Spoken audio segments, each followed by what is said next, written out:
Hello and welcome back to Context Needed. Back again with another episode, Wednesday today. We're joined with Ryan and Ollie as usual, if you want to say hello, guys. Yo. Hello. Just a heads up, I'm trying to make an avid note to try not to slur my words today because I was re-listening to Saturdays and I've got a feeling I was a little bit tired because I rushed quite a lot of my words. You've been drinking. Stop lying to everyone. You know, Stop you're not stop working. it, You're just it. day drinking. Stop it. Stop it. Stop it. I'm telling them about my problem. Moving swiftly on from my alcoholic tendencies, we're moving to Ryan's story today. This isn't a podcast, this is an intervention. We tricked you. Wait, this isn't being streamed? Somebody's going to come through the door. Hi, it's me from CBS. Yeah. Go on, Ryan. So, you start us off. We'll get into it. Your boy, our Lord and Savior, Jesus of the memes. He's passed on, ascended to the musical world. Joji, better known as he's more for me. He's better known as Filthy Frank. Basically, he's been found out.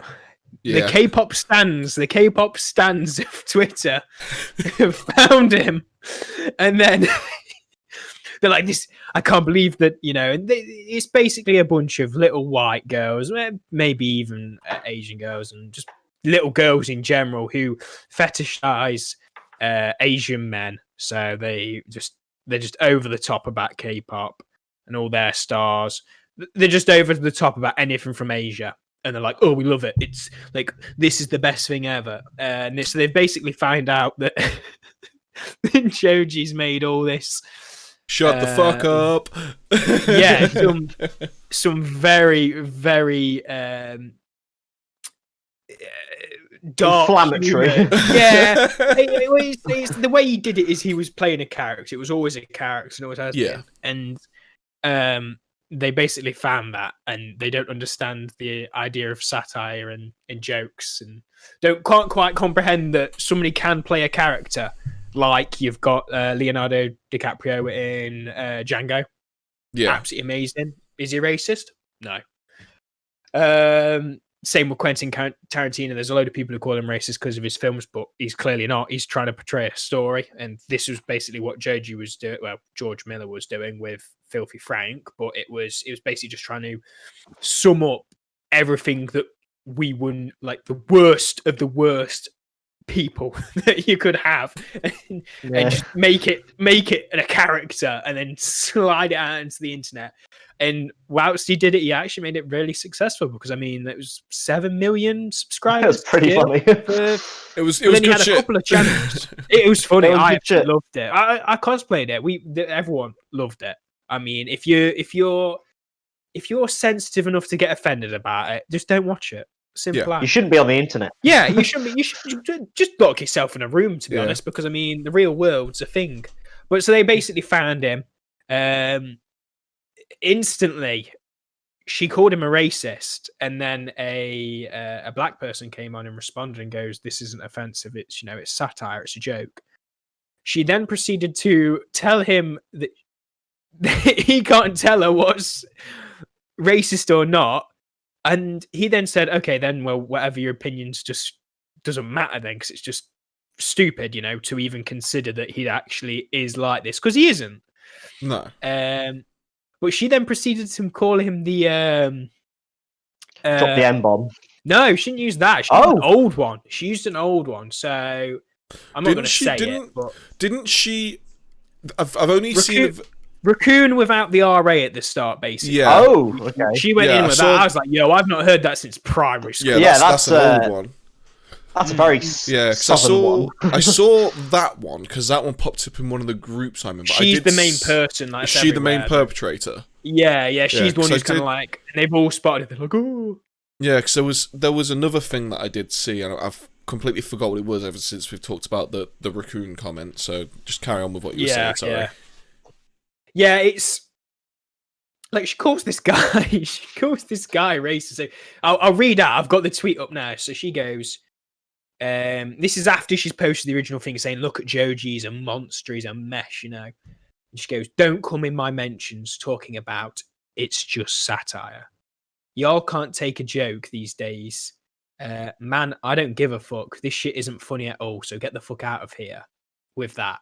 Then she goes, and for you non-blacks coming into my mentions, just get the hell out. Oh, I've seen that one, yeah. Say it. You don't get to say in what I find offensive. Well, no, not really, but we're just telling you it isn't made in an offensive manner. And then Jordan, or at J Picante, I believe, I probably butchered that, absolute lad, comes in and he's like, as a black person, my view is that his lyrics are contextual to the character he was portraying. Rather not hear it, but I'm not mad nor willing to cancel him. She then says the previous statement, and it's just like... You can't complain about racism and then drop a racist slur. Yeah. I'm not gonna say she's definitely from Asia, but she's got a picture. I presume it's a picture of herself, and she's clearly Asian. And I think it's very rich coming from Asia, where I think racism is in the highest point. Racism is a massive problem there. Even Joji speaks about it because he was I believe his dad was from Australia and his mother was from Japan, or vice versa, either way. You're viewed as some sort of fucking alien when they're there. And most of the time it's like, it's not in a horrible way. But it's just this just it spaffs just like it's just unbelievable how people can talk about it. Hasn't he had like gigs or something cancelled because of this? I've not seen anything about gigs being cancelled, but to be honest, at the moment, you can't really say anything about why gigs are being cancelled because we're in such a situation. Yeah, it's just I just remember reading somewhere someone was basically trying to. I can't remember the tweet. I can't remember who posted it. I can't remember where I saw it. But I'm sure I remember reading somewhere that someone was saying that they didn't want him to have gigs in their town or something. They said he doesn't deserve it because of this horrible person that he is. But it's like, it's just a character. Which town's this? Is this probably some backwash piece? I'm not sure. It's just, again, I can't quite remember where I saw this stuff because it went crazy in one of the groups I'm in. But it was one of those things, it moved so quick, I didn't really get to keep up with it. But it's just like, at the end of the day, it's just a character, and it was a character in his past. It's like... He's gone. He's literally put posts out saying this was a character. He wrote a book. Well, I'm not going to quote on who's exactly wrote it, but from what I can tell, it's written by him. I've not read it all the way through, but it literally says, this is fiction. This is nothing. This isn't me as a person. Yeah. I mean, I think that's just the daftness. Everybody think like nobody likes context anymore unless it's to do with them. Yeah, that is true. Well, cherry picking facts, basically. Yeah. And you get it a lot more, obviously, on the liberal side where they're like, oh, but he said this. It's like, well, it's a character here. And context is needed. Context is always needed. Frankly, I just... I've had my laugh at it. And I've kind of just gone, nobody cares because it's a K-pop stan, and K-pop stans on Twitter are quite possibly the just foulest group of people ever. They're very venomous from what I've seen. Very venomous. You'll be there. Somebody will really completely unrelated to K-pop, and some fucking retard will come on there and be like, but just look at this boy. It's like, nobody cares about... Look at this boy! That one K-pop band. Nobody cares who he is. Look at my baby boy! Look at his little chin. Well, they're just so obsessed, and it's like me coming out and being stupidly obsessed about like S Club 7 randomly, just constantly posting on it. Like people put a post up about something completely different. I just come in, I'm like, just look at S Club 7. Look at them. Yeah. Oh. Just look at them. Because is it similar to like the idol culture in Japan, but just a lot more? It's nearly exactly the same. It's nearly exactly the same. Yeah, they're the idol and the boy band cultures in Asia are insane, disgusting in my eyes. I think if we look at it from the ideas of like, you're not allowed to get married, you're not allowed to do this. And don't get me wrong, they've signed a contract, so it's down to them if they're going to do it. You know, you've signed the contract to say you're not going to do this as part of your job. Role. So didn't part of that me is like, happen well, at one point? There was I remember reading one thing. Left a girls' idol band. Yeah, It was AKB48, and they had. There's 48 of the fuckers. Yeah, there's a lot of them, but one of them got caught. One of them got caught leaving a love hotel with a guy, and it was found out that it was her boyfriend, and she wasn't allowed to have one because they have to have this pure image. And she had to do this massive thing where she had to like apologize to all her fans publicly, and she like broke down crying because of it. She had to leave him and all this. It's like, fucking hell, seriously. It's like, it's just a guy, and it's mental. There's this crazy kind of culture with just being pure, and especially in Japan, I've heard in like the porn industry, like your first film is, you know, you get paid fucking loads. That's from the interview with Kaho Shibuya, isn't it? That Anime Man does. She explains think so. that. I've not watched it all the way through. I've not seen it myself, but I've seen like articles on it. But basically, it's like, because there's this pureness, but then as soon as you lose that pureness, I mean, your value drops annoyingly. They're still very, not right wing, but very conservative over there. They're still very like up close with culture and stuff like that. Yeah. And don't get me wrong, I mean, like, it's created what they are today, and there's a lot of awesome stuff that comes out of it. I mean, like, I don't think you'd get as like smutty and just ridiculous anime as you do if they weren't if they weren't in a position where. But then they censor it. Oh well, yeah. Well, although there is a minister that's trying to get the censorship removed. Well, because how do I back this man? Well, what is behind this pixel? Well, it's I just think that's it. It's like they show literally everything else, and the context of it all. It's just like, what are you really hoping? Well, it's one of those things where it's just lines. Yeah. It's one of those things, though. I think what he's trying to do is he's trying to pull, because obviously their birth rates are dwindling down as hell, and their population is dwindling as well because of it. So they're all fucking virgins. Yeah, he's trying to put in basically a thing where what a bunch of weebs. I think from what I'm reading, look at these anime watching virgins. A whole country of them. I remember reading where it was like, the way he's trying to do it, he's trying to put it down to like, because people don't have the time with the workforce, and because everything is censored and hidden in their media and their entertainment, when it actually comes down to it, no one understands it and everyone's confused about it in their like culture. So he's trying to. How does the dick work? Well, he was stating, like, I think it was either another podcast I was watching or it was a video I was watching, and it was about this guy. It was going a bit in depth into like the stuff he was using. I'm sure he was citing like actual like facts and figures from like what is it when you go and polls and stuff like that, where you get the information from people like a censor and stuff like that. Yeah. So he's got information like that, and it's just stuff like, oh, are you a virgin? It's like there's the virgin rates are like all the way up to like 30 years old, 40 years old, and then they'll ask them things like based off of this scale, like, why is it are you not doing it? Is it because of work? Is it because you're not able to get with anyone? Is it because you don't understand it? And the staggering... Is it because you have small pee-pee? Well, the staggering thing is that the number of people that said they just don't understand it and they don't see the point of it was staggeringly high. And that's where that was the danger, because they don't see the point in having a relationship because it just takes up too much of their time when all their time goes to their work.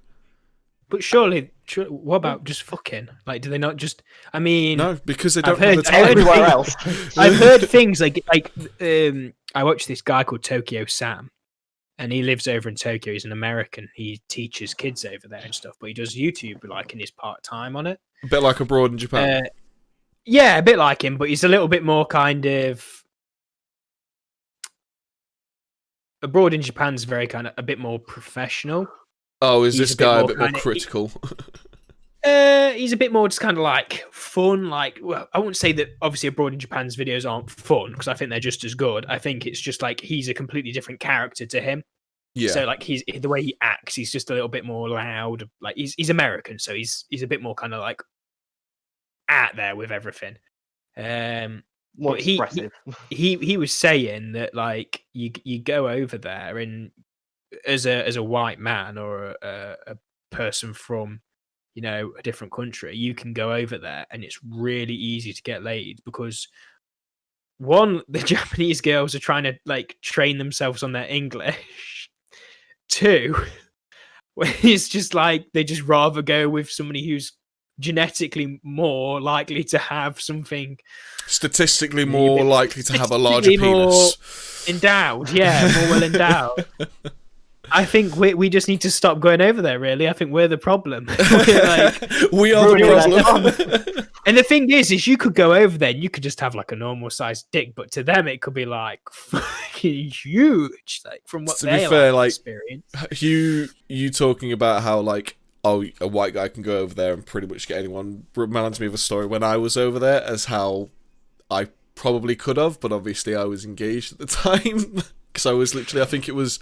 Goddamn engagement! When I went out there, I think it was my second day there, and there was a bar just down the road from the hotel I was staying, and it's always very weird when you're in Japan because it's never a Japanese... It wasn't a Japanese bar, it was a Spanish bar.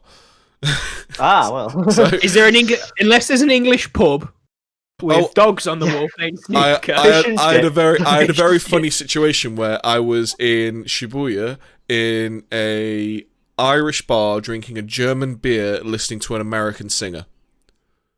Quality. How multicultural can you get? But anyway, going back to the story, so I was in the Spanish bar, and I was just sitting at the bar drinking, and I was talking with the bar staff because some of them spoke English, some of them not so much, but I spoke kind of broken Japanese, so we was able to have little conversations. And this, what I can only describe as a Japanese cougar, came from one of the restaurant seats and sat at the bar. Maybe like, not the seat next to me, but the seat over. In Japan, you're able to smoke in the bars and things like that, so I was smoking because I like to smoke on holidays anyway, so I was smoking when she came over. She sat down and she was talking with the bar staff. I was talking to the bar staff and she started talking to me. She didn't speak very good English, but we had this like conversation that was about like certain drinks and stuff like that, and then she offered me a cigarette. We had the cigarette, and she wanted Gaijin dick. For basically what I can only explain is it felt like she was really trying hard to get some kind of interest from me.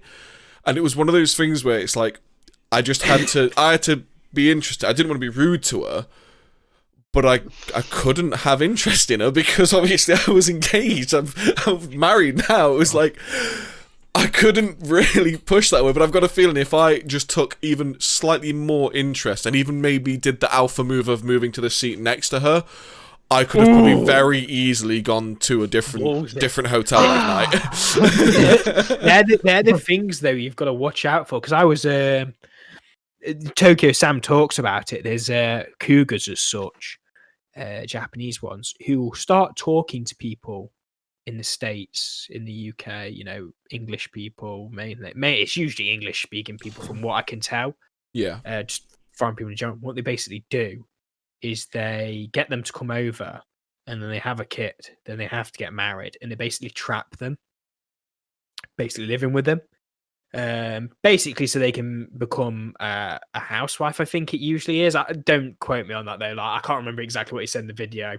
Obviously I've only got this from one source, but I wouldn't like say he's lying because why would you lie about that? Like, yeah, it might have done, but so basically it's like they get him in and then these lads are stuck with him and they married him now and like they can't just go out and have fun. And the lads are like my age, 22, 23.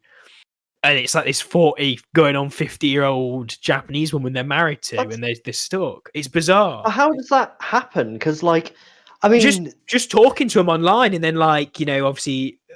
You get attached. Yeah, like, I don't know, like... It just seems strange, the concept of like a young lad in his 20s going over and just like marrying an older Japanese woman. I'm sure it happens occasionally, but it sounds like it happens enough that it's like a known phenomenon. Yeah, kind of that's thing. what I mean. It just seems strange to me. I want to know how the visa situation works in there, because I know we have open visa with Japan from the like original kind of period when they finally opened the border. They only opened the border to like Germany, America, and the UK, I think, for like trade and visits. And because of that, we're able to visit now for I think up to 90 days, as long as we don't work, with no visa, no like paid pass or anything like that. So it's like, surely if you go over there, get someone pregnant, you can't just all of a sudden marry them and stay. Surely there's something going on with the visa there that has to be changed. Yeah, there's something that there's the ways they do it. I'm not 100% sure. Like I say, don't quote me on this, but it seems Try it. It might break that 1,000 day period.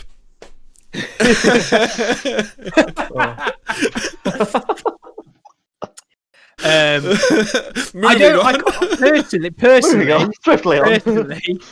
I can't see it not being a thing that happens, because I know I've spoken to people in the past from abroad, not from Japan, obviously, but from different countries where there's genuinely been interest in each other.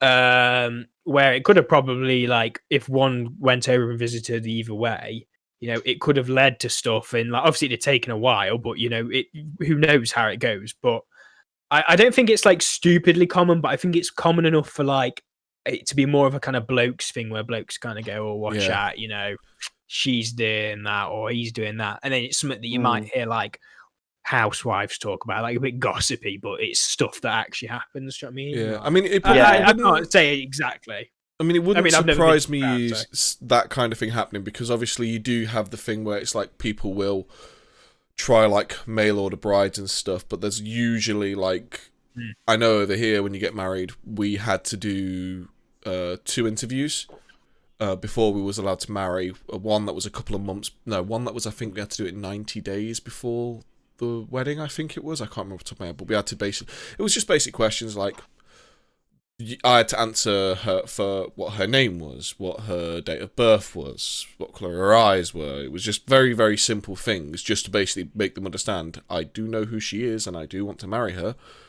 But then you had to do... Is your missus not English? Or not like, is this just something that happens for everyone?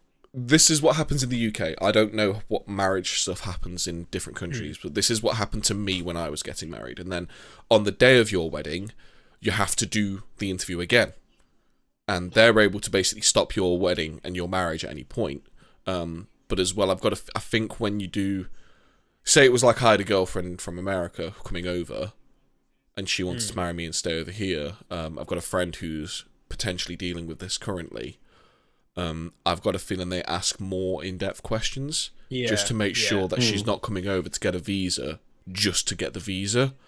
So I'm wondering if it did happen where, say, you was to go across to Japan, get someone pregnant, and marry them, they'd definitely question you, but it wouldn't surprise me if those questions would be based off of, like, how did you meet each other, what's your history together? Maybe if there was some kind of, like, oh, you've been talking to each other for a year, you're friendly, you've had a child, and you want to actually help support each other, then it'll probably be something they'd try and maybe put in an emergency visa. I'm not sure, but... It's probably it's a bit crazy.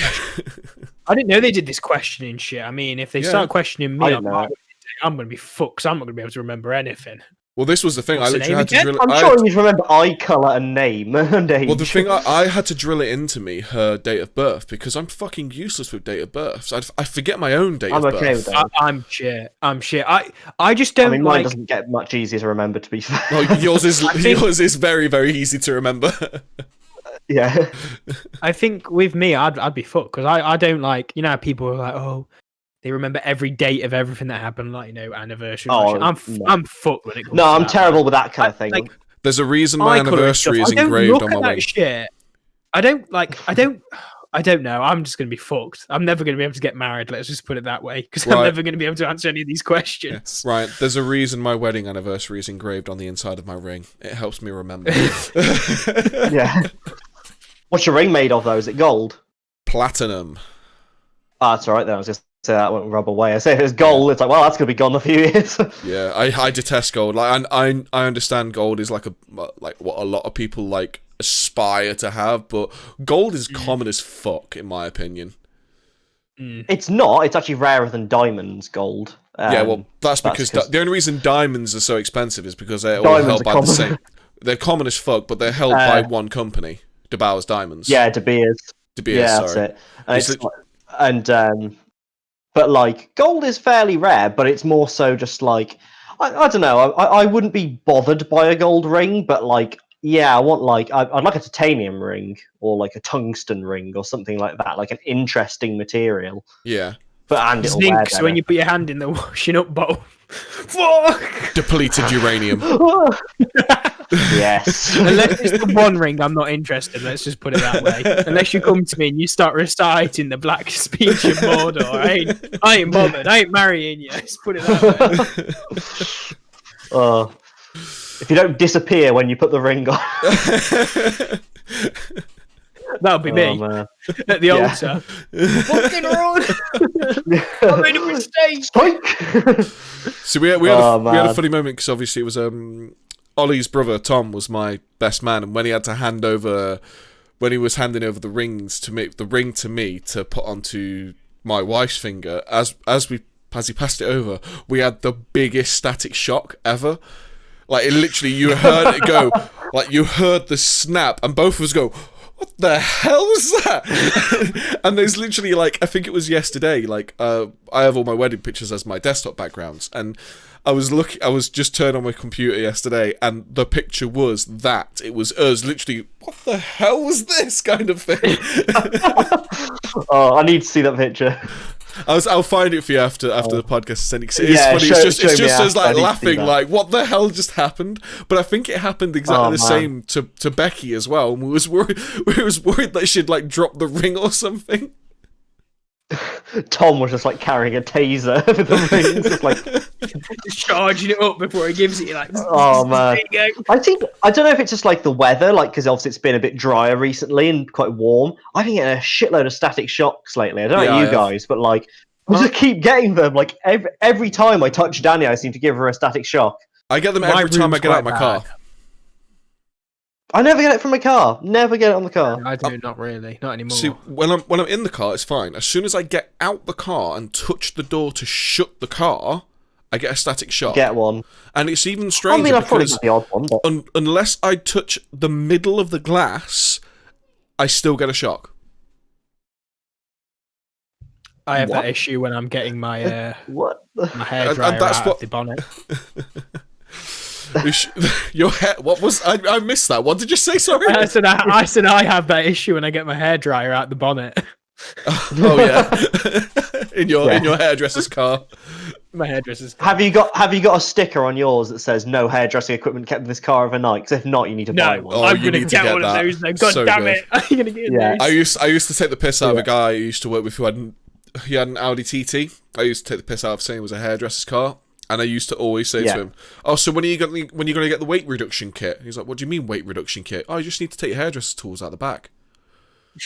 And I think he used to get so annoyed by it, but the thing is, it's like it's just your car, and you getting annoyed by it is making me want to tease you more about it, even more. And it got to the point where he went to his manager to tell him to tell me off, and then his manager took the piss out of him. I remember, like a friend of my dad's called my MR2 a hairdresser's car. It's just like, what? The mighty cheese wedge. Don't care. The mighty cheese wedge. I just don't care. Like, why would I care? Like, people are so fucking hell bent on trying to make it. Like, if you enjoy the car, enjoy the car. Like, if I love it because you turn around every time you park your car and you look at it and you go, I like that car. And don't matter. Well, it's funny because I'm in a lot of like off-roading groups. There's a lot of people from like the UK, Europe. There's also a lot of Americans, and obviously in America, obviously they've got a lot more open land and much bigger off-road trucks. They're used to like fucking V8 Chevys and big, huge straight six Jeeps and stuff. And then I'll post this little tiny 1.3 Jimny, which is probably about as capable as them, which is a funny thing. But like they're always, oh, it's girly. That's a little toy car. It's like, yeah, but it's really good. Like, Yeah, but you know that engine. It's a lot tighter here. Yeah, but it's just one of those. it will never die. Yeah, that engine that you've got in your big V8 Chevy, you know the one that's so heavy that it makes you sink into mud that I will just drive over? Yeah. But so, yeah, just... it's like comparing... The what? Like, their mentality is just big is better. And Yeah. Yes. Just... Wait, so do you Which in remember some cases... Do you remember there was the episode of Top Gear, there was the special they had where they went somewhere and Richard Hammond had that car he called Oliver? And there was driving over the salt flats, and all the others. Botswana special. Yeah, everyone else was sinking in the salt flats, and he was just skipping across it like it was nothing because his car was so light. He kept that car. He's still got it. Still got it apparently. So yeah. good. Yeah, it's the same concept. Just light car, doesn't sink in mud. Yeah. Just cheap. It's easy. On the note of actually Top Gear, and also linking to the idol kind of culture, have any of you watched? There was Our Man in Japan on Amazon Prime with James May. I haven't watched it yet, but I want to watch it. I think I'm about halfway through. I haven't watched it for a while, but there's one brilliant one where it shows the kind of craziness of the idol culture, because he was explaining how they basically make idol groups for very, very specific audiences. So he went to an idol concert that was at 8:30 or 7:30 in the morning. It wasn't like an idol. That wasn't idol, because that was like a boy band, wasn't it? I think I know what you mean. It's like in the second episode. Yeah. And they dress him up like... Yeah, they give him a makeover. They give him a makeover. And then he just comes out in his own clothes. He's like, I'm done. Part of me, like, with those shows, I really want to watch them and love them. But part of me is just like, James May isn't as bad, but I know they did one on the BBC, and it just felt so fake. Yeah, a lot of it's very like, forced. When you watch the YouTubers doing it, it's like these people literally live there. Yeah. It's like I watch Simon and Martina, and they do a load of food reviews, and they go around. Obviously, I watch Tokyo Sam. I watch a bit of Abroad in Japan, and they live there, so that it's like it feels more natural. Yeah. And I think that's what I'm after. I want to see what it actually like to live there. The thing that pisses me off most about a lot of these like shows where they give you like an insight into Japan, the things that piss me off most is near enough every single one of these shows always does this fact about how you can get women's underwear from vending machines, which isn't true. You can't. Well, you can get underwear, but it's not somebody's underwear. Yeah, there's clothing vending machines for like I'm running. I need a spare shirt kind of thing, or you can go to like Don Quixote or something, which is basically like $100 shop for shirts. But the used underwear thing comes from, I think there is a vending machine possibly in Akihabara where it is underwear that is made to look used. That's what it's designed for. It's not you couldn't legally sell it. Yeah, you're not legally allowed to sell it. But it's just like... I feel like the kind of intention behind that is quite like close. Okay, yeah, it's not actually used underwear, but I feel like the intention's still disgusting. It's a very specific kink. That's what it is. Yeah, that's what I mean. It's still very much selling underwear to people who want used underwear, but they're too afraid to go steal it themselves, so they're doing it the beta way and paying for it rather than being an actual alpha and stealing some. This is why Japan ain't getting any sex. This is why there's no fun. It's because they're betas. They're all too worried about pants rather than actually getting what's in the pants. Yeah, it's a serious matter though. That is, I mean, like, they've not got enough people. We've got too many. Do you reckon? I think your odds are pretty high if you went over there, Ryan. I know. I'm saying, just move over there. I've actually contemplated moving over there at times. Like, I've thought about it. I don't know how I'd do it. Jet program. That's what I tried to do. So it's basically what a lot of people use to get over there, and that's what Abroad in Japan used to get over there. And it's literally Japan Exchange Teachers Program. So I went through the application. I didn't ever get to the interview process, but you go through, and it's basically go over there to be an assistant learning teacher, an assistant English learning teacher, and you're there just to help them with like pronunciation and grammar and things like that. And a lot of the application is based on things like, how are you going? How are you going to keep? I'll be there, still teaching them. It's cock just for the laughs. It's a cool like exchange thing to do, and I was going to do it and basically go over there for like maybe like a year or two, but I never got past the to the interview process, and I've got a feeling, one, I've got tattoos and piercings, and obviously the Japanese are very, very kind of like about that stuff. And two, I applied at the same point as we had like all the teachers losing jobs. So it wouldn't surprise me if like all the teachers who just lost their jobs, like, well, sorry, I'll just go teach in other countries, and just did that, so I wasn't able to go through with it. That's definitely definitely worth looking. It's something that's interested me. Like I've jumped back on my Japanese learning, but I've got a lot to learn. I want to get like proper lessons from somebody, and I was actually planning on doing it this year, but obviously, you can do evening classes at University of Nottingham, because that's where I started learning. I used to work there, so yeah. But that's what campus did you do it on? The Highfields campus. Highfields. The one across the road from the Queen's Med. You mean that's the don't be a knob.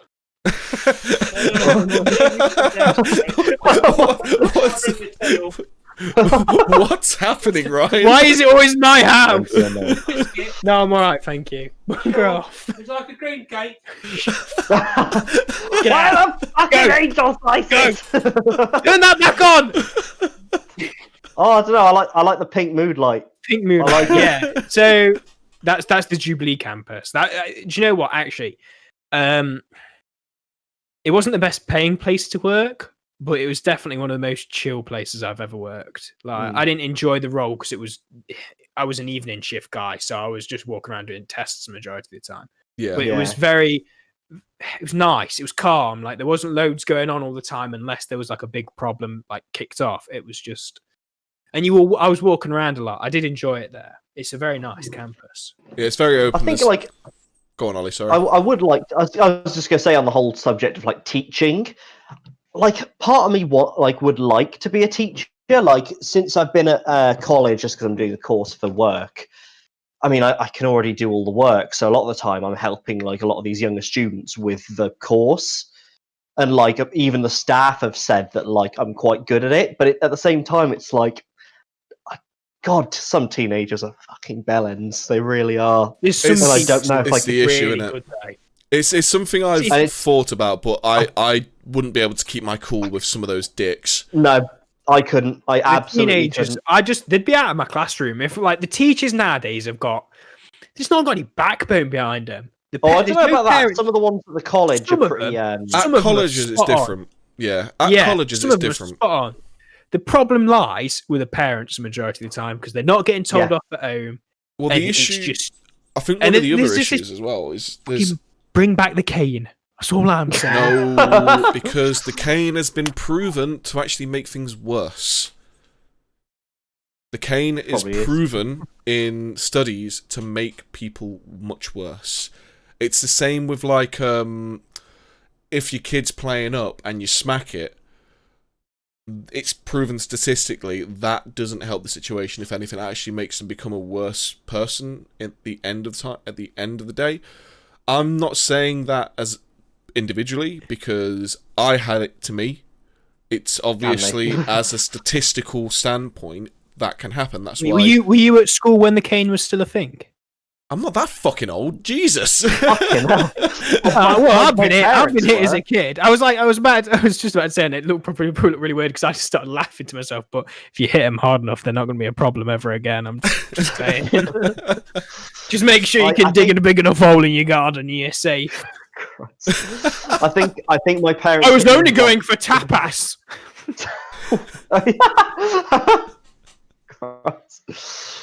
But the first thing I did was write down where they were.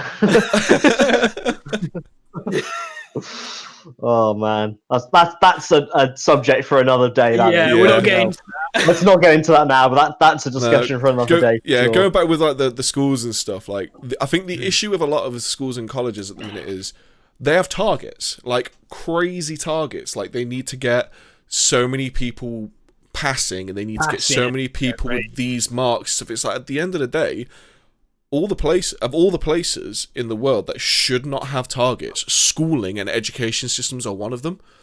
Because all that happens if it's like, oh, we need to have at least 15 A students, they're just going to focus on 15 students that can be A's. Because it's the issue. It's the issue with a lot of schools. With the people I talk to, basically they say they only focus on the high flyers. And when I was in my school, the way I saw it was they would focus on high flyers, so people that was going to get good marks, and they would only focus on the people that were the lowest of the bunch. Because the people in the middle aren't going to change their average targets. It's the people at the top and the people at the bottom. So they're the only ones they'd focus on. And that's the issue. Whereas if there was no targets, it would just be, this is your grade, this is what you've got, you work at it now. Yeah, I guess I bounced about in the middle quite a lot, and I was just like...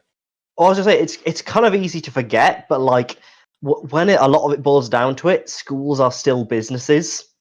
When you think about it, like... Not all of them. Not all of them. Some are obviously state-run, but a lot of them...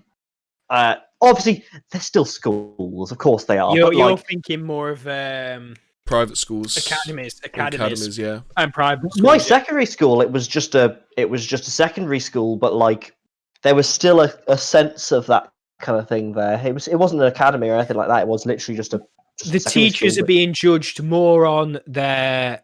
numbers, like you're getting in every role now. So for me, it's more how many tickets can you close, how many calls can you take. That's the problem. Everyone's just so wound up about statistics. It's like, no, especially with kids, like we're saying, it's not about statistics. It's about finding out what that kid wants to do and giving that kid skills. Don't make them another statistic, because then it's not going to help. Go on, Ollie. I was going to say, did any of you come out of school A, knowing all what you wanted to do with your life, and B, with like given anything that was, apart from obvious, let's exclude things like core skills like maths and that, but like for me, when I was coming out of school, secondary school, it was like maybe 2 months before we were finishing, or maybe our GCSEs, I can't remember exactly, but it was actually like, by the way, here's all the available colleges in the area, pick one and make sure you pick all your, here's all the courses that you need to pick, you need to do it by the end of today. Just one day. So it's like I had to make a huge decision out of nowhere on a day for A, what college I was going to, and B, what courses I was going to do. I had no fucking idea what I wanted to do. I remember back then, I think I was kind of interested in joining the Air Force. Well, obviously that didn't happen. So I went to college for the first time. Didn't really know what I was doing and what I wanted to do, and I did terribly. I dropped out before I finished. Then a few years later, I tried university, still not really knowing what I wanted to do. This was, I think this was just before the car throttle stuff. Was that the what was Open University? It was. Yeah, I remember this. I remember which course she was doing. Yeah, now. So obviously, I did a year and a bit of that. Realised that the course I was doing, like even if I do finish it, there's not really any jobs in the field, and it was just going to be more debt, and I wasn't really enjoying it. So then I dropped out of that. So at this point, I mean, I think I've got level 5 qualifications now, which is okay, to be fair. They're like somewhere between an A level and a degree, basically. They're kind of in that weird ground between them. They'd be considered the first year of a university course, usually. Yeah. Well, that is it. That's it. But that's it. So then I obviously went with car throttle, and none of my qualifications applied to that. I just kind of winged it into that job. Pretty much had the job, but then I left for obviously other reasons. And then it was just like, okay, yeah, now I'm a sheet metal fabricator.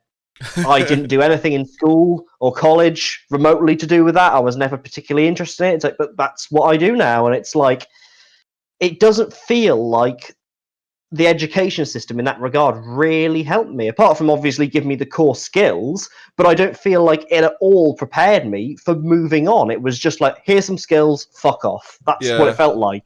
I think I was very lucky because I found what I wanted to do my first year of secondary school. I was very lucky in that aspect because I started drumming lessons in my first year of secondary school. Went through, there was 2 teachers. We had one guy that came for one lesson then never turned up to teach again, so he got sacked. And then there was another guy that just never turned up, so he got sacked. And then we had this 3rd teacher who I haven't been able to contact for ages. I don't even know if he's still living anymore because he was quite old when he taught me. It was a guy called Mike Finch. He's this old drum teacher. He used to be in the army as one of the musicians. And then he moved into actually like full drum kit stuff, and I learned with him all the way through my secondary school life, and it was doing that made me realise I want to go into music, I want to do instrument stuff, and I was lucky having that. I was able to go from there, right, I've got my GCSE done, now I need to find the college. Found the college because I knew the guy who ran it because I went to his music school. Then I knew that I wanted to go into university. The only thing I had to redo was GCSEs because I fucked them up royally. But that's common though, loads of people have that. But I think the thing that annoys me most is like, why the fuck am I learning stupid shit? Like, we had a class called PSHE, which was just about like, it was like sex education and drugs, and then by the end, so when you go out, you shouldn't be racist, should you, kids? No, miss. It was like the last 2 years of that we had. They were just teaching us stuff like debating skills and things like that. It's like, I'm sorry, but that's not going to help me in the real life. How about, for the last 2 years of PSHE, you teach me things like how to do taxes, how to untaxes. Yeah, that's what everyone I've met has said. How to understand interest rates and things like that.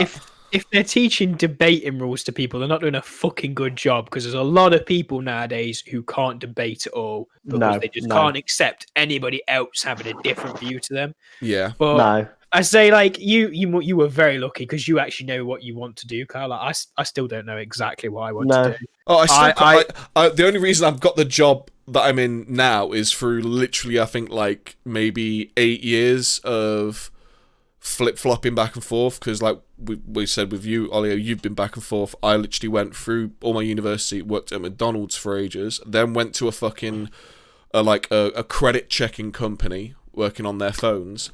Fucking hated that. Ended up going back to McDonald's again, and then ended up going to, luckily, the job that I was in for a while of doing IT at a game studio.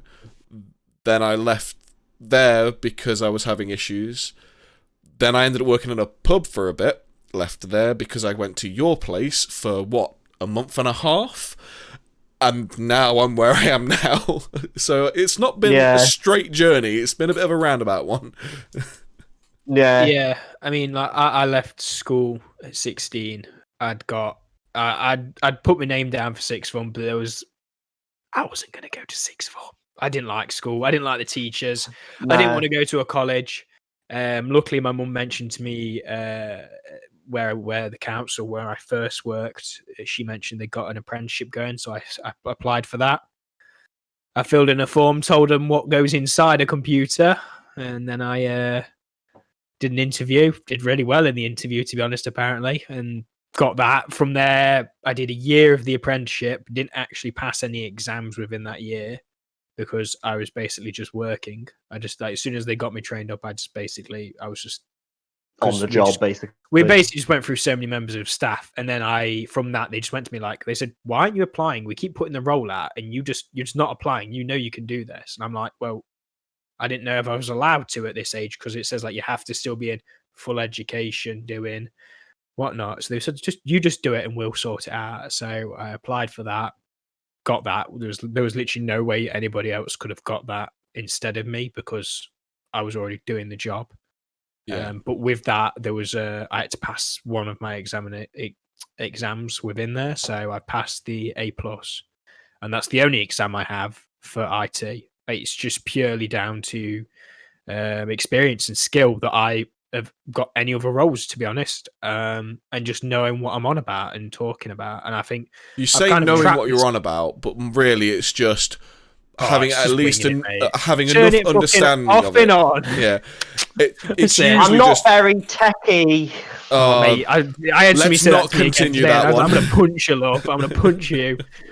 But it's like I feel a bit trapped in the role, because like I've got to this point and I just do the job to survive. I don't do it because don't get me wrong, I don't hate the job, but I don't like love it.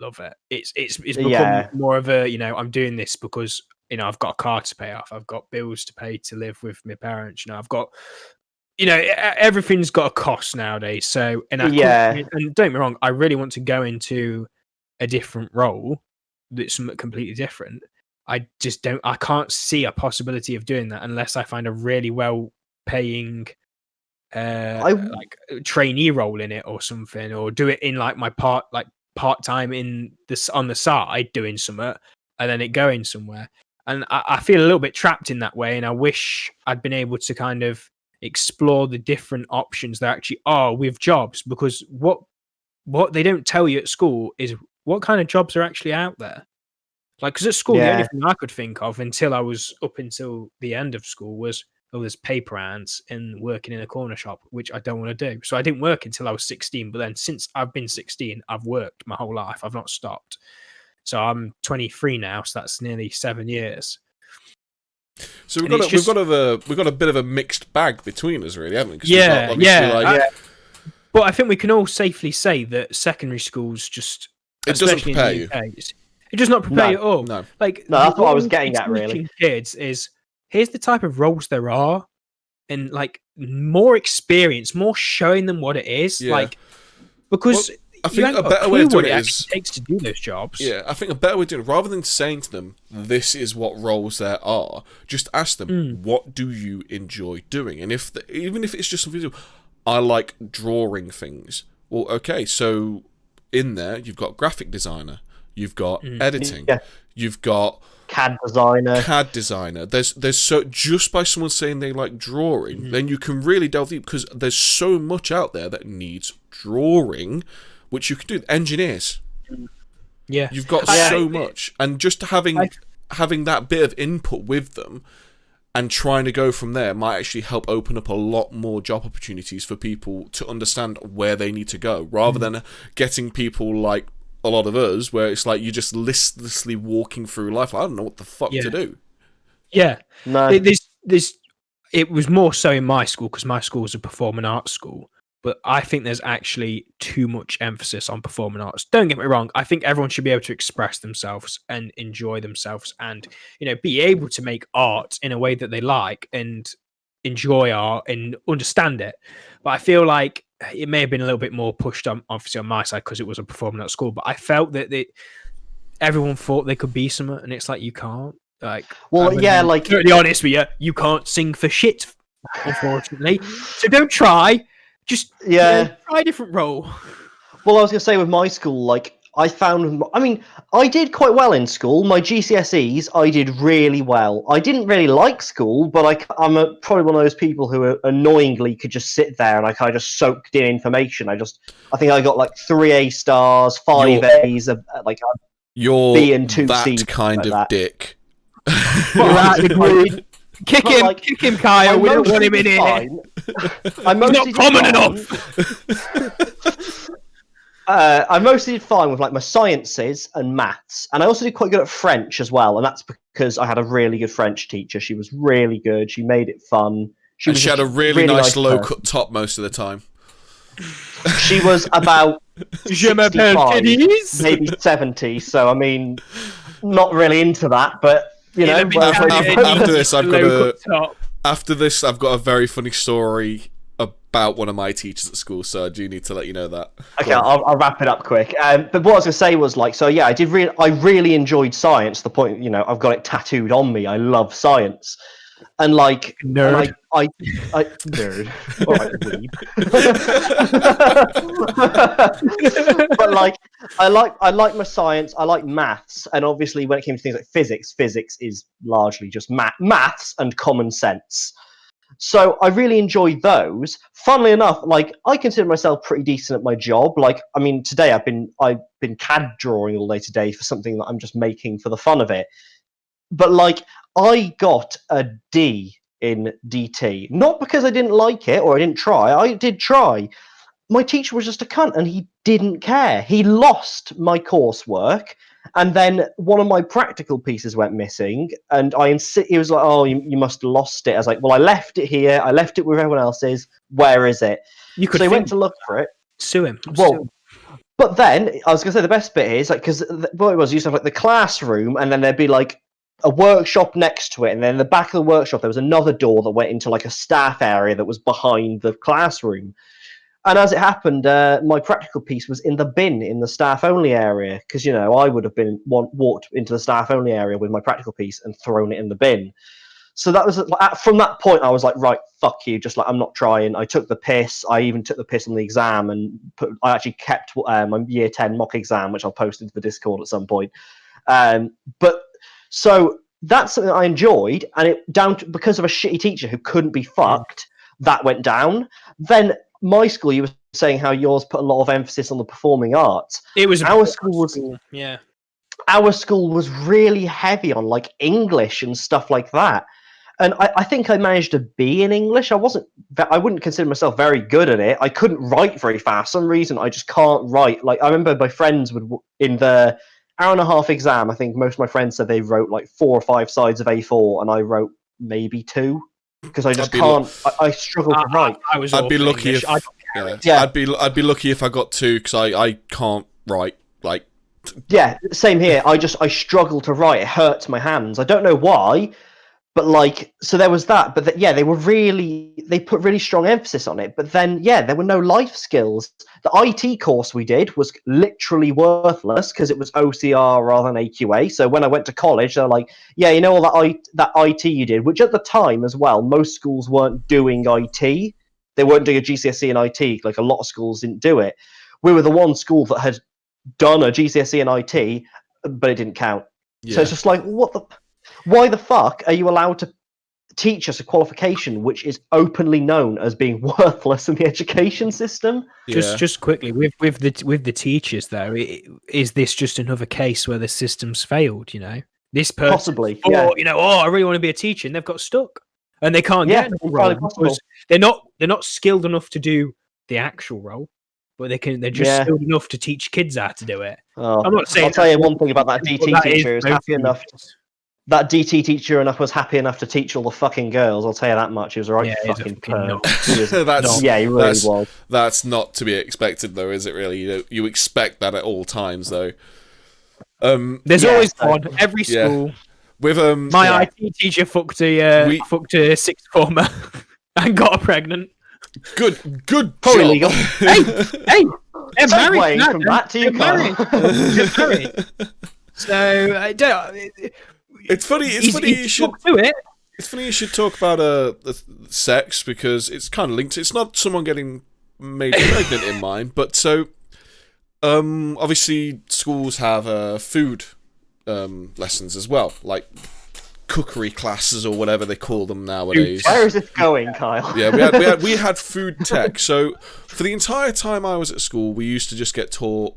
So when you reach year 9, you have to choose your subjects. Year 9, you choose your exact. Yeah, you choose. Yeah, so ones. Just in case there is Americans, because in the UK at year 9, you have to pick what subjects you want to learn. So that way, then you can focus in more for your future. Apparently, I obviously didn't pick food, but all the way through up until year 9, for me, we always got taught by this grandma style woman. She was just a really nice old lady, and we just grandma style woman. Yeah, not just an elderly lady. The grandma. She was style. 20. She was 20. She just dressed like an old lady. No, she was an elderly woman, but she was a very homely elderly woman. So that's why I say grandma style, because she was very homely.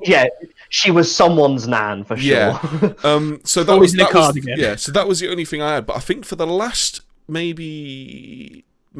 half of the year, just before our choices were being made, we had a new teacher come in who was much younger, much more attractive, and very well endowed in the chest area, but she also liked to wear low-cut tops. Interesting. So I wonder why you chose food tech. I didn't pick food tech. Everyone else did, and food tech got filled up so much so quickly, they had to add another area to pick food tech in those 4 choices so more people could join on. And it was a lot of guys who joined in. But I started to notice something a bit awkward, and we used to talk about it between my friends. So She was very energetic. And I'm not talking like, oh, she's just very happy about her role. I'm talking strangely energetic. And like almost ADD kind of energetic. Yes, almost ADD energetic. But near enough, every single one of the like dishes she'd teach you to cook or understand involved flour. And I jokingly said to a friend, I bet you she uses flour because she's on cocaine. No. Fast forward about 3 years, found out she was on cocaine, and she was able to use flour as her cover, so that then whenever she was doing this, it was just because there was flour on her face, apparently, when no, it wasn't. It was cocaine that she was very poor at removing is from her face. Is this her lifestyle? Like, I became a cook so I could take cocaine safely. It was just like, holy shit, I was right. She was on cocaine. That's probably why she was so fucking energetic. Miss, I forgot my flour. Can I borrow some? Can I have your... Sure, No. there's a bag in the box in the bag. Just make sure you pick the one on the left. Which bag is it? Coke, flour. One's an actual baggie, one's an actual flour bag. Oh, that's my special. That was literally. I think it's just. We didn't have people at my school who were that obsessed with. Well, we didn't really have many fit teachers. There were a selection. There were a few at mine. To be fair. Don't get me wrong. There was a few who were attractive, being a performing arts school, but you never heard anybody going, "Oh, I'm choosing this because she's got." You see, no. You see, nobody ever said that. Everyone was actually kind of very serious about what they wanted to do, even though we're all a majority of people probably don't have jobs at the moment, and we're all fucked. Well, it seems like every school had kind of that teacher story. I don't know if your school had one, Ryan. So ours, and I don't know if Tom's ever told you about this, Kyle, but Tom was actually there for an incident. We used to have this teacher. She was mentally unstable. She, like, it sounds mean to say, because mental illness is a serious thing, but this woman was batshit. She was just completely mental.